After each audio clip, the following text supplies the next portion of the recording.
and welcome to Modern Day Mirror. This is a place to get curious about the feelings and experiences we see reflected in the stories of others. We're here to celebrate and learn from our neighbors as living, breathing, modern day mirrors.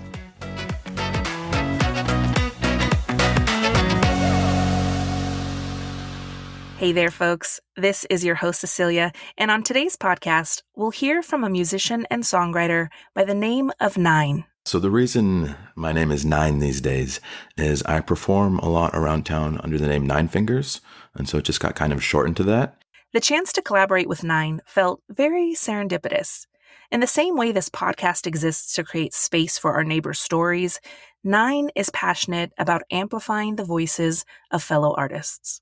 Today, we'll hear him talk about a chance encounter with a singer-songwriter who changed the trajectory of his life.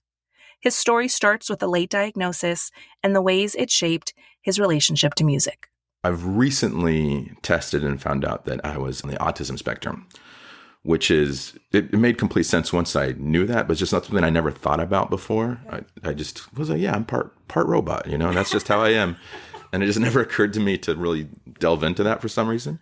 But when I was young, one of the ways that made life different was I had a very hard time communicating with people. And I was always confused about it because I speak so direct and exact, and I always say the specific words that I mean. And yet people were always confused and always misunderstanding what I was saying. And I didn't yet understand what I know now, which is that for the average person, they don't say what they mean. Almost all of the meanings are in what's not said. Mm-hmm. But I was just really confused about it because I'm doing such a good job communicating what I'm trying to say, and nobody's getting it. We're just missing each other completely. Yeah. So that was really difficult for me to connect with people because I'm like, we're not even speaking the same language, honestly. Like they're not hearing anything I say. And the first time I wrote a song was when I was 12. I had a heartbreak. I had a breakup. I happened to have a guitar that I just learned some chords on. And so I wrote a song. And because the kind of musician that I am is a bad one, but overly confident one, I was fine to come share it with people. So I come to class and I'm like, this is my song. Yeah. And what was just really amazing was that people saw me. They saw me for real. Like by adding melody, by adding emotion, by adding performance, timing, all of these things, I was still saying exactly what I meant. But for the first time ever, people heard me and believed me, if that makes sense. I think that's part of the difficulty is when you always say what you mean, but the world is geared towards not believing you, it drives you mad. And so I just started writing. I wrote like 20 songs in what was that, 5th grade? And then from that moment on, because you get kind of like an elevated space in kids society by doing things like that, then people were paying attention, and I was now seen and heard on a regular basis. And that was very valuable to me because I'd been not really a part of society. I'd been an observer and on the outside and didn't even understand how I could fit in. But suddenly I'm pulled in because they can actually hear me. As an adult later on, I got married and we had a couple kids. And this was the beginning of the opioid epidemic. And we had some tragedy in my family where my spouse became an opioid addict and went down this really negative, dark path. And so I started witnessing a lot of overdoses and things like that. Mm-hmm. And eventually my kids lost their mom. She just left. And I developed PTSD. And that was something that was really just me being a complete mess for a year or two until I really started attacking it by writing it in songs. Because it was too much for me to hold inside myself. And by pulling that weight out of me, it allowed me to stop drowning. Mm. That's true for large traumas, and it's true for small traumas. There's a reason there's so many breakup songs. And it's because when you have pain inside of you, it is so essential to also have it exist outside of you. If you just carry it around, it weighs you down. It will really break you over time. So because of the need to process our emotions, which is another thing that just we're not good at as a people, songwriting is essential to me. It's for me, it's life-saving, it's life-affirming. It is everything to me. So these are part of the reasons why songwriting is so essential to me and why I take it so seriously and why I value it so much in other people, because I don't want them to drown the way that I was drowning. Mm-hmm. I was going to tell you about when I first moved to town, which was the end of 2021, the beginning of 2022. And I was first starting to go out and explore the area and find places to play and see where I might fit into the scene here and how I could be helpful. Very cool. And moving from? So I spent 4 years in Bakersfield and before that from Los Angeles. Okay. So when I got here, one of the open mics that I found is actually really close to here. It's a venue that no longer exists, unfortunately, but it was called Stage 76. Mm-hmm. And so I was like, well, that's right by me. I'd love to go check that out. And so I went down to that mic and I played some and I was listening to different people play, and there was lots of great stuff. It was definitely a lot of great artists in town. And after I played, I went to go sit at the bar because the Kings game was on. And so there was this really beautiful artist who was also sitting at the bar. And my thing is, I don't hit on people. I sit down next to them, but I'm like, I don't want to be this person. And I was like, hey, do you mind if I sit next to you? But I'm really just trying to watch the Kings game. Like I'm not spitting game at you or anything like that. Yeah. And so, or they're like, oh yeah, that's fine. But then they had played as well. So then during commercial breaks, I was talking to them. The information I really want when I see somebody perform is, do they write songs? Mm-hmm. When I first got here, the mics that I went to, I was really hearing mostly covers. And so she did an amazing job, but she played some covers. So I said, do you also write songs, by the way? I don't know if she was normally asked that, because she was like, oh, well, actually. And she started to get really excited because she was talking about, actually, she does write songs, but she's just been so nervous about playing them in front of everybody. So she's never played them in front of anybody. And I was asking about recording, because I now record on my laptop. Like, we're using Blue Yeti mics right now. Yeah. I've recorded full albums off of these things. You don't need to spend thousands of dollars in a studio. Yeah. You can use really more basic equipment that doesn't cost that much and record. But not everybody knows that, or they think that they might need like to spend money, and the reality is you don't. So that's another message that I always try to get out to people. Yeah. So I was like, well, have you been recording anything? And they said, no, I don't want to go to the studio, anything like that. And I was like, you don't have to. Like, literally, if you want to record one of your songs, I can come over with my laptop and a microphone and we can do it, and it'll be free. It'll just take a few hours, and then you'll learn how to do it, and then you can go by yourself. So basically giving this entire speech that I sometimes give to people who are starting out but kind of afraid, which is, one, you can do this yourself and you don't need to spend money, and it is not actually difficult once you actually get moving on it. And the other thing is that you should be playing your originals. People play covers because the crowd knows the song, and so they're automatically like, oh, this is so nice, and they might clap more and stuff like that. They automatically pay more attention. It's kind of like a cheat code. Mm-hmm. But when you're a songwriter, your purpose is not to get applause or to make the bar happy. Your purpose is to share part of your work, part of your story. And so I always try to grab people and shake them a little bit and be like, fine, do one cover and then do one of your songs, because that's why you're really here. You didn't come here for a little bit of applause. Yeah. You came here because you have a desperate need to share your story.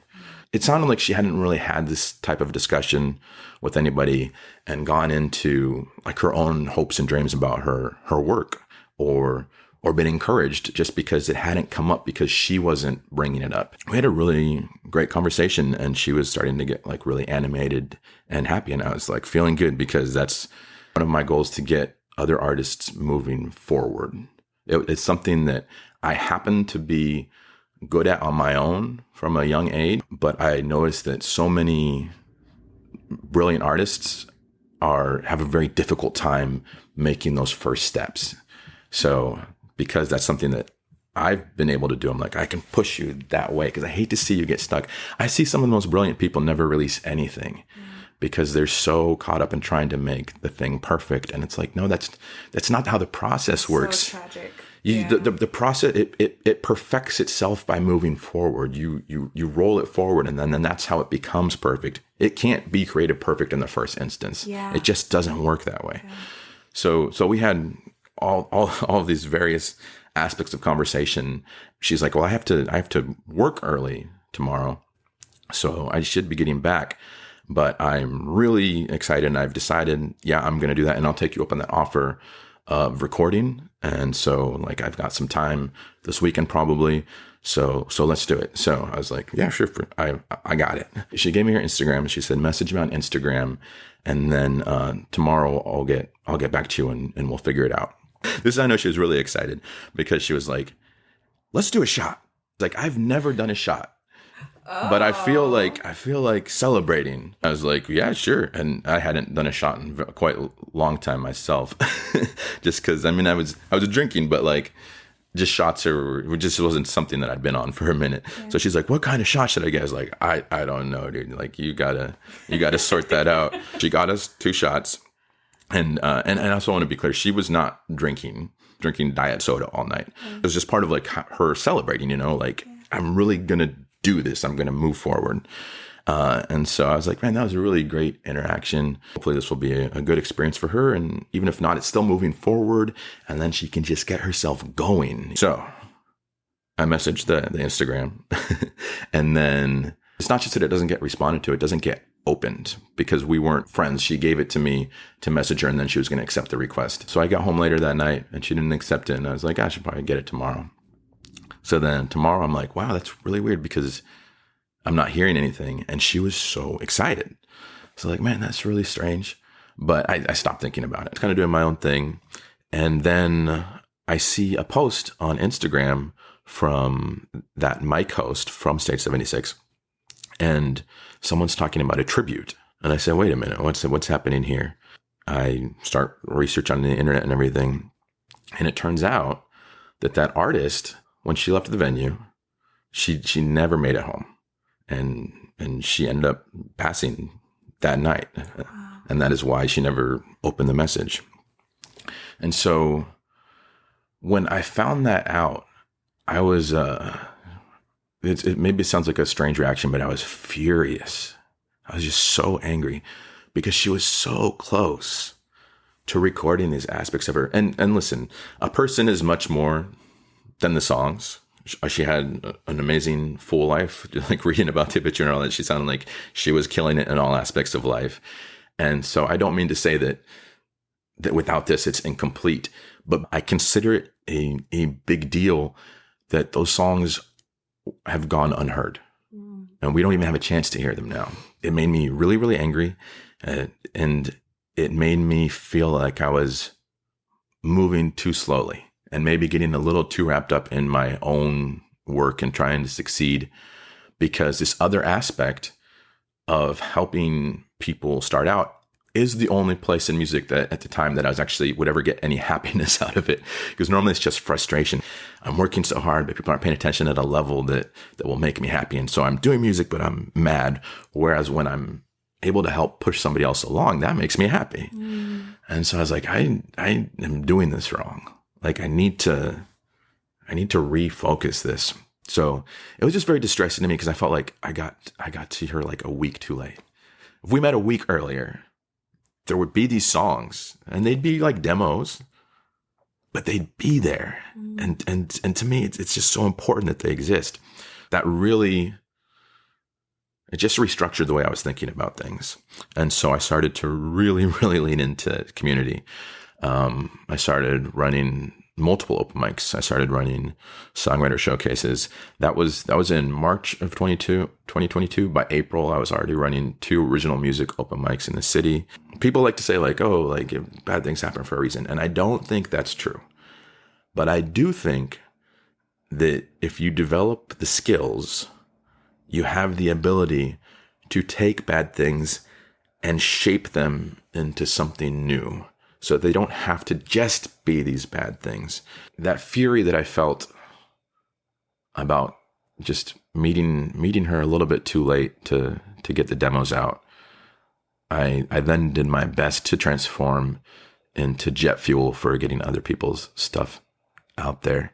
And it's just, since that time in March of 2022, I've had, I think, maybe 40 to 50 people at mics that I'm hosting share for the very first time. And almost every single one that shares for the very first time goes on to keep sharing. So I wish things had gone differently, but we do what we can with the situations that we have. I feel like you just gave us a masterclass on transmutation, right? Like how to take this anger and grief and really channel it and create and inspire and bring folks along with you. It's so wonderful, Nine. Thank you so much for sharing. Yeah, for sure. Thank you for collecting people's stories. I think it's a wonderful project.